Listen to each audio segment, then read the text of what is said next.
అపరిష్కృతంగా ఉన్న మున్సిపల్ కార్మికుల సమస్యలను పరిష్కరించాలని డిమాండ్ చేస్తూ గుంటూరులో ఆందోళన జరిగింది. ఈ మేరకు ఏఐటీయూసీ ఆధ్వర్యంలో కలెక్టర్ కార్యాలయం వద్ద ధర్నా నిర్వహించి నిరసన వ్యక్తం చేశారు. ఈ కార్యక్రమంలో ఏఐటీయూసీ నేతలు కోట మాల్యాద్రి, బందెల రవికుమార్, హనుమంతరావు తదితరులు పాల్గొన్నారు.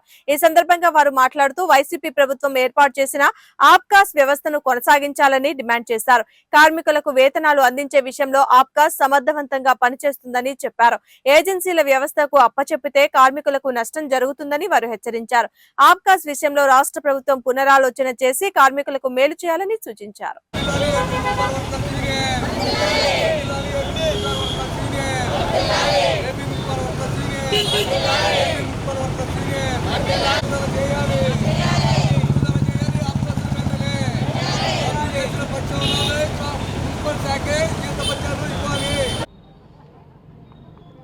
రాష్ట్ర వ్యాప్తంగా మున్సిపల్ కార్మికుల ఆందోళన ఈరోజు కలెక్టర్ కార్యాలయం దగ్గర జరుగుతూ ఉంది.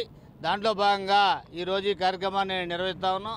ఏదైతే మరి నూతనంగా ఏర్పడిన కూటమి ప్రభుత్వం మరి మున్సిపల్ కార్మిక రంగానంతా కూడా ప్రైవేటీకరణ చేసే ఆలోచన చేస్తూ ఉంది.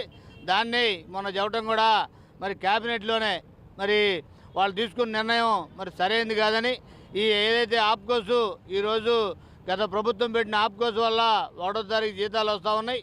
పిఎఫ్ ఈఎస్ఐ సంబంధించి కొంత ఇబ్బంది ఉన్నప్పుడు కూడా అవి కూడా సరిచేసి డిపార్ట్మెంట్గానే మరి అందరికి కూడా జీతాలు ఇవ్వాలని, పిఎఫ్ ఈఎస్ఐ సంబంధించి మరి ఇదంతా కూడా సరిచేయాలని ఏఐటీసీగా కోరుతా ఉన్నాం.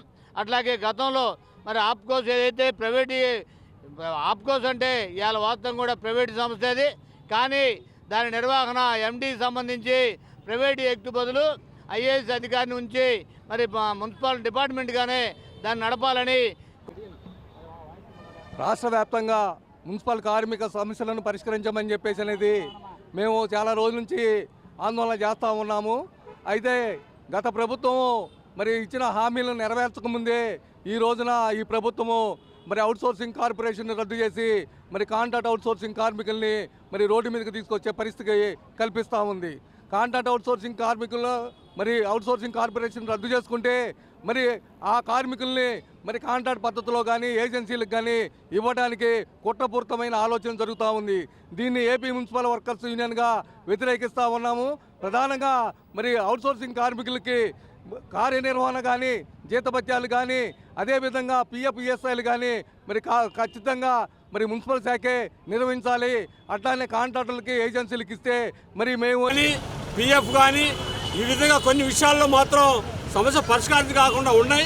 ఈ ప్రభుత్వం ఎలక్షన్స్ ముందు మున్సిపల్ కార్మికుల్ని మేము ఆదుకుంటాము, వాళ్ళ సక్రమ పద్ధతి జీతాలు ఇస్తాము, వాళ్ళని పర్మనెంట్ చేస్తాము, వాళ్ళ సరళ లీవ్లు ఇస్తాము, అన్ని విషయాలు చెప్పి చివరికి ఇలా 7-8 నెలలు కలిసినా కూడా కనీసం నిన్న బడ్జెట్లో కార్మికులకు సంబంధించి ఎటువంటిది పెట్టకుండా వాళ్ళ కార్మికులను అవుట్సోర్సింగ్ వాళ్ళందరూ తీసేసి కాంట్రాక్ట్ ఏజెన్సీలకు ఇచ్చే పద్ధతి చేస్తూ ఉన్నారు. కాబట్టి భవిష్యత్తు రేపు 11వ తారీఖున రాష్ట్ర వ్యాప్తంగా రాష్ట్ర కార్యాలయం దగ్గర నిరసన తెలియజేస్తాము. కాకపోతే భవిష్యత్తులో ఈ ప్రభుత్వానికి వ్యతిరేకంగా, ఈ కూటమికి వ్యతిరేకంగా పెద్ద ఎత్తున పోరాటం చేసి సమస్య పరిష్కారం చేస్తామని చెప్పేసి ఏఐటీసీ